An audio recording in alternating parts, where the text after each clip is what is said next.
Acteur important de la réforme du système de santé au Québec sous Robert Bourassa, Claude Forget est aussi l'instigateur de la venue de Claude Ryan à la tête du Parti libéral à l'aube de la période référendaire de 1980. Bienvenue à Mémoire des députés.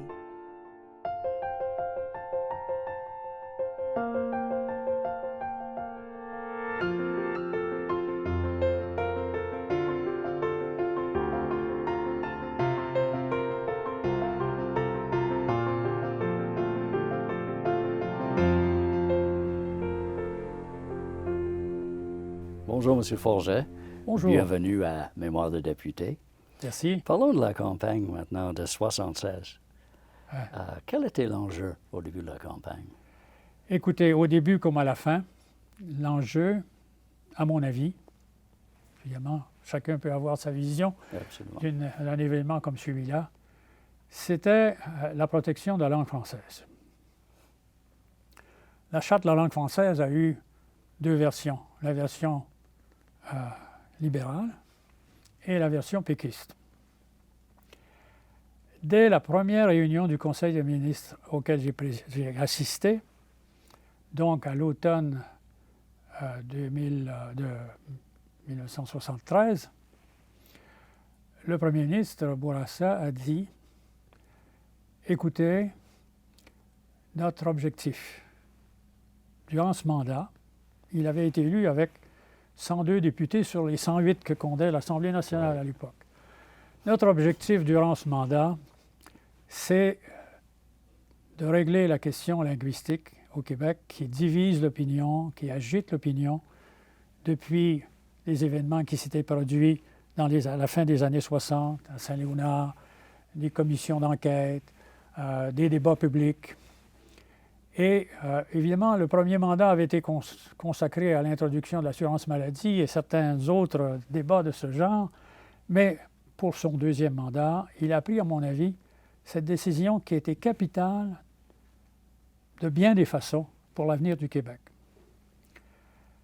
Débat, évidemment, interminable au sein du Conseil des ministres, des réunions de journée complète consacrées à débattre de cette question, qui a donné lieu à des événements loufoques, mais je ne vais pas m'arrêter là-dessus pour l'instant, et finalement à une charte de la langue française qui couvrait les trois points qui, encore aujourd'hui, demeurent importants, c'est-à-dire une inscription limitée à des vrais anglophones, si vous voulez, à l'école anglaise au Québec.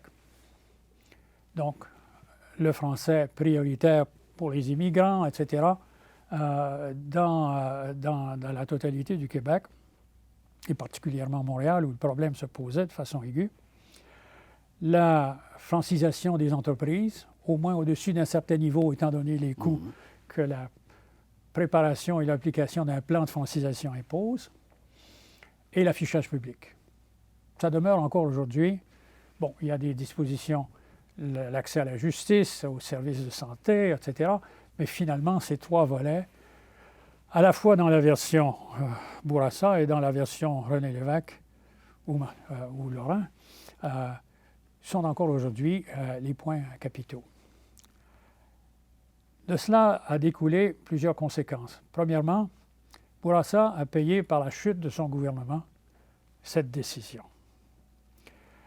La communauté anglophone, qui n'avait jamais voté pour l'Union nationale, en 1976, a voté massivement pour l'Union nationale qui s'était recréée pour les fins de la cause. Et dans mon comté, par exemple, où j'avais une majorité en 1973 de 18 000, ma majorité est tombée à 11 000 en 1976 parce que 8 000 votes anglophones sont passés du côté de l'Union nationale. Mais apparemment, dans 22 comtés, ce qu'on disait à l'époque, 22 comtés ont viré du côté du Parti québécois à cause de la ponction énorme qu'a faite le vote anglophone dans un certain nombre de comtés où la population anglophone était importante. Bon, victoire à la Pyrrhus pour la communauté anglophone parce qu'en votant contre le Parti libéral, ils ont voté à toute fin pratique pour le Parti québécois. Et avec une deuxième édition de la loi sur la langue française.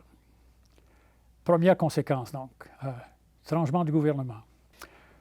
En 1977, c'était plus Robert Bourassa à la chefferie, c'était Claude Ryan qui est arrivé. Étiez-vous parmi ceux qui voulaient que M. Ryan soit le chef du PLQ? Oui, oui. Écoutez, nous abordions un débat qui était fondamental et j'avais le sentiment qu'il fallait une personne nouvelle et ce n'était pas facile à trouver. Il fallait trouver une personne qui soit dans ce débat au-dessus de tout reproche. Claude Ryan, avec cette figure d'un homme dont l'intégrité et la qualité intellectuelle et morale étaient au-dessus de tout reproche. Il avait peut-être, la rumeur voulait qu'il avait peut-être voté en 1976 pour le Parti québécois plutôt que le Parti libéral. Donc il avait, si vous voulez, les mains propres sur le plan partisan. Et alors j'ai fait je ne sais combien de visites à sa maison sur le boulevard Saint-Joseph pour essayer de persuader, au départ sans beaucoup de succès. Mais finalement, j'avais réussi à le faire inviter comme conférencier à un congrès du Parti libéral. Ça devait être peut-être en 1977, début 1978, je ne me souviens pas, où il a marqué des points auprès de tout l'élite du parti, si vous voulez. Ouais. Alors, je ne sais pas quelle était ma part dans tout ça, mais de toute façon, j'étais très content qu'il accepte de se présenter. Et et nous avons gagné le référendum. Non seulement ça, mais il y a eu, pendant cette période pré-référendaire, 27 élections partielles au Québec. Et le Parti libéral les a toutes gagnées.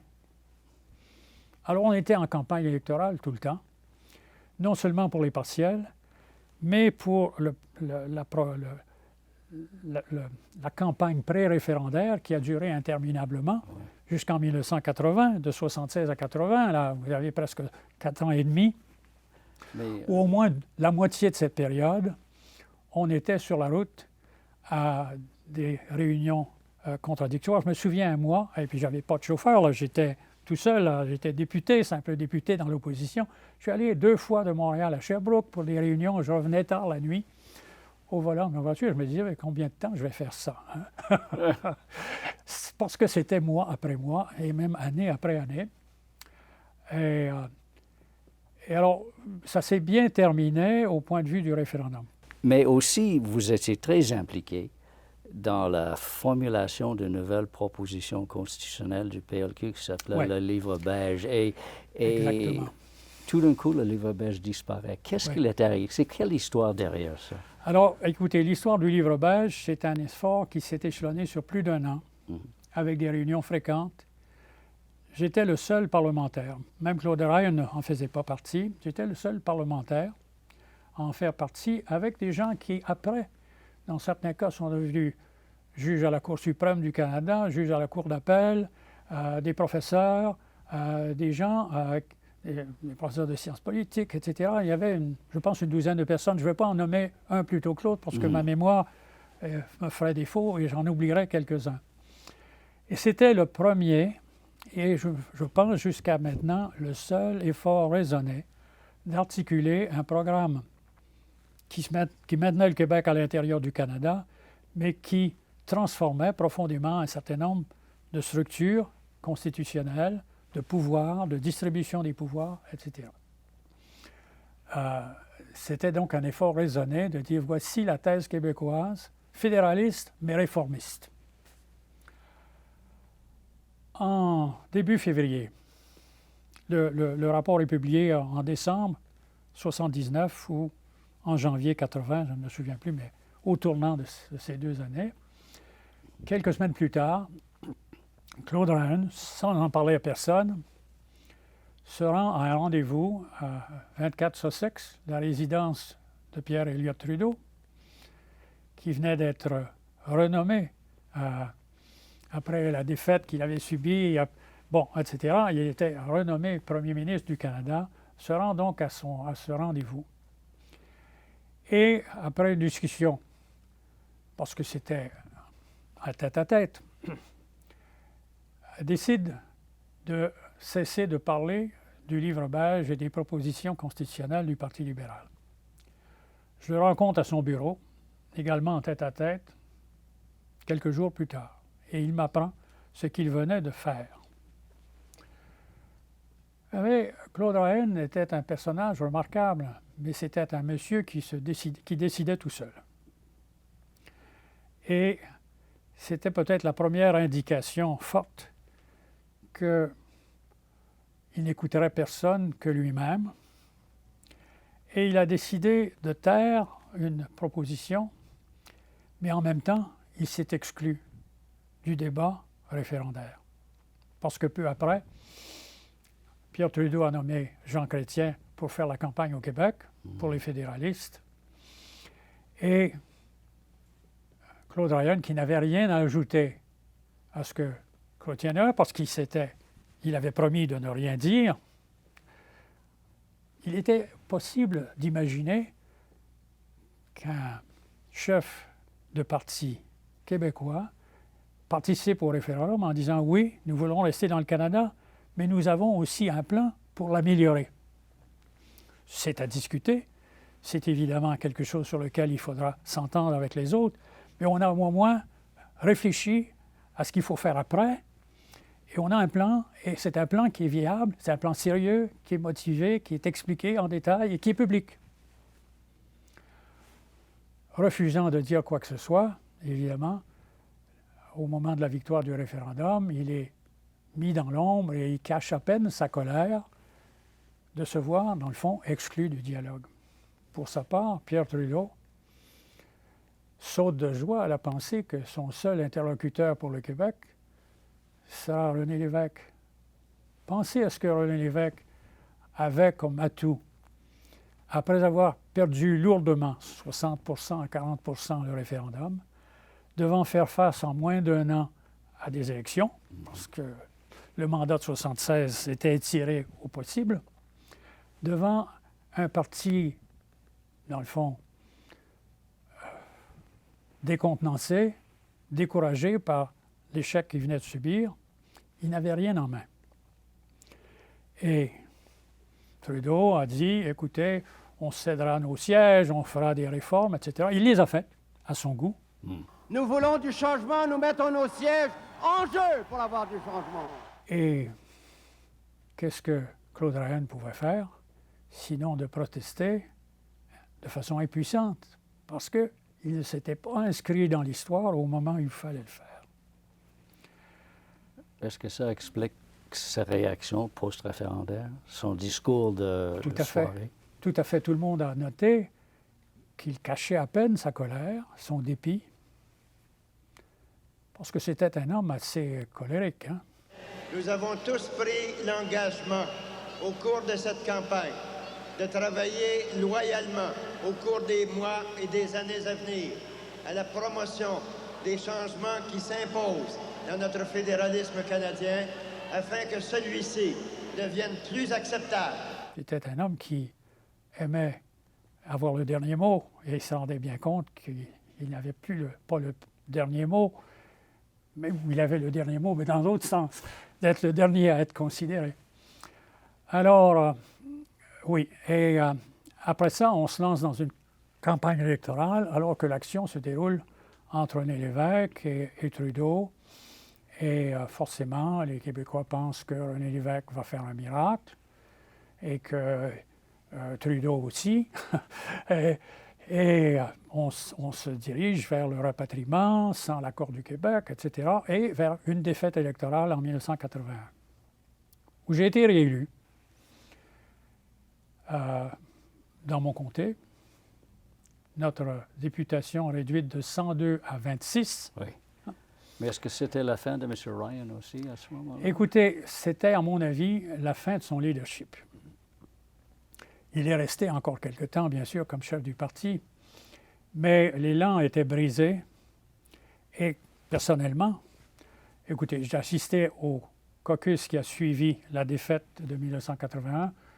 Je ne peux pas imaginer un caucus plus dur pour son chef. Malgré tout, il n'a pas démissionné, il est demeuré. C'est assez têtu, hein? Mais quant à moi, j'en ai conclu que, bon, ce n'était qu'une espèce de situation temporaire qu'il ne pourrait pas demeurer et qu'il ne pourrait pas, dans le fond, diriger le parti de façon efficace. Après les élections de 81, vous aviez le travail de faire face au Parti québécois, au gouvernement, mais surtout à un homme qui est formidable en débat et qui ne se laisse pas faire par l'opposition, c'est Jacques Parizeau. Alors, comment avez-vous fait, là? À cause des recherches que je fais sur la situation financière, je me rends compte que la situation financière du Québec, du gouvernement du Québec, est périlleuse. Mais le fait n'est pas connu encore. Je prépare donc un mémoire pour étayer la position, un mémoire de plusieurs pages bien documenté, que je présente au caucus et qui vise à tout simplement souligner que la situation est grave, qu'il faut un redressement d'urgence, donc démontrer que l'opposition était au moins aussi au courant que le gouvernement d'une situation et qu'elle prônait un redressement.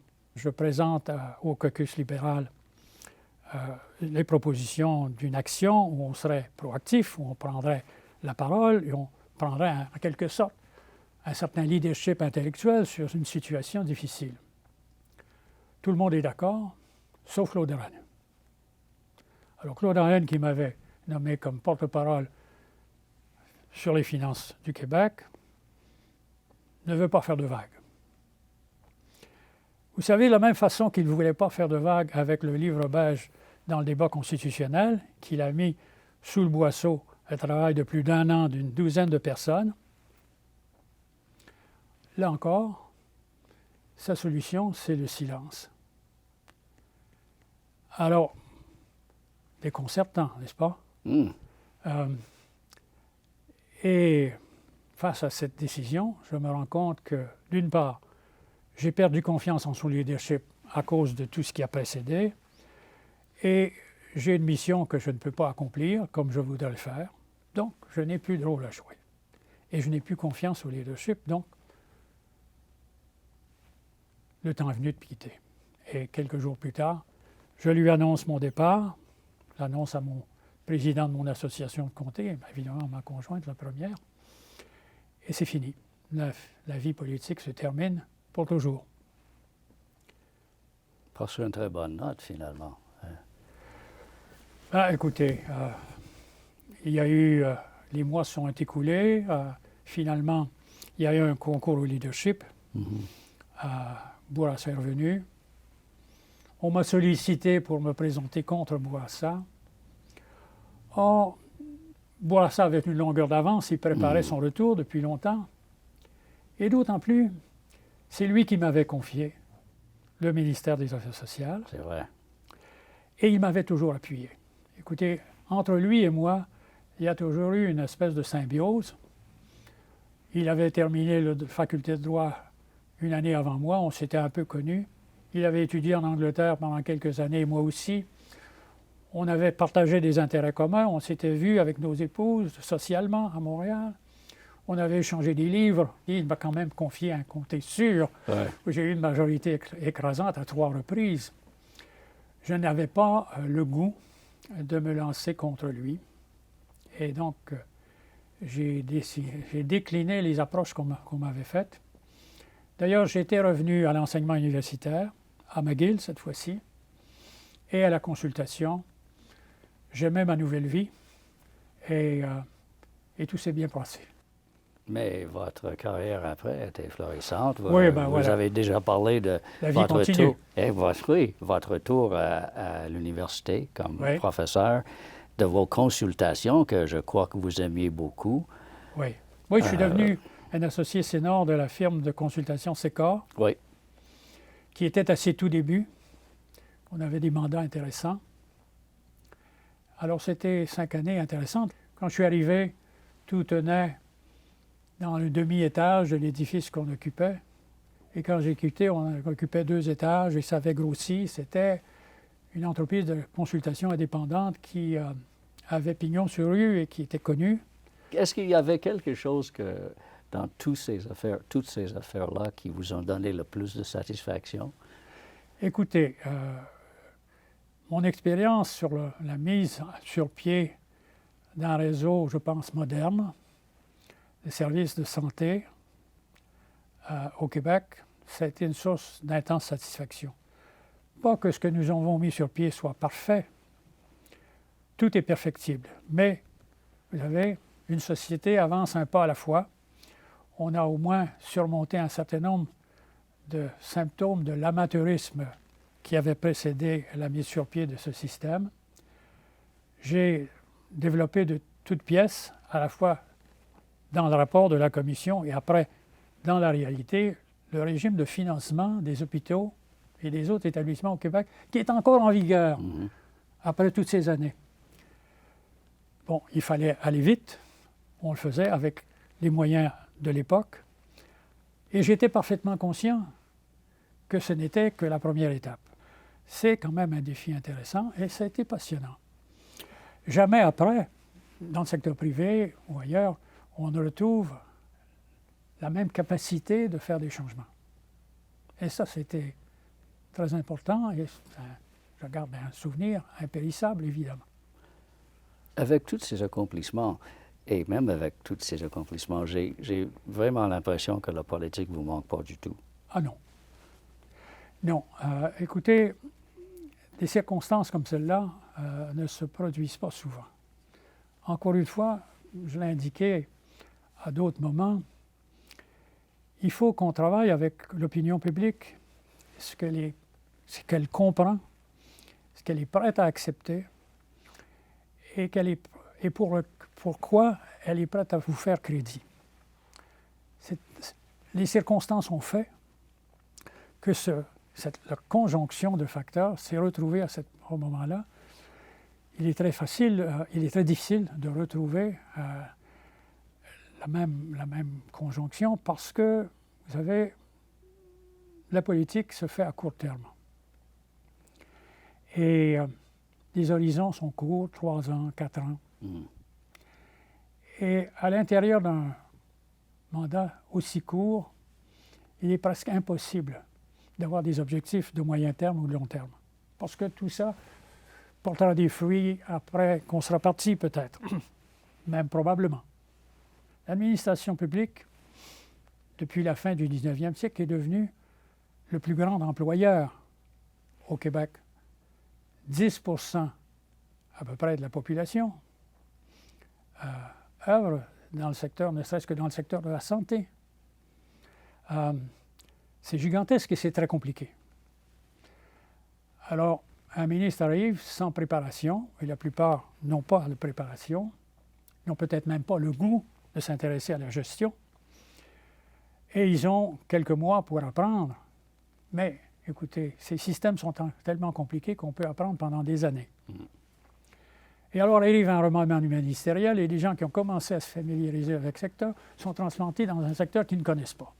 Il faut avoir l'humilité d'apprendre, et quand on devient ministre, souvent on manque d'humilité.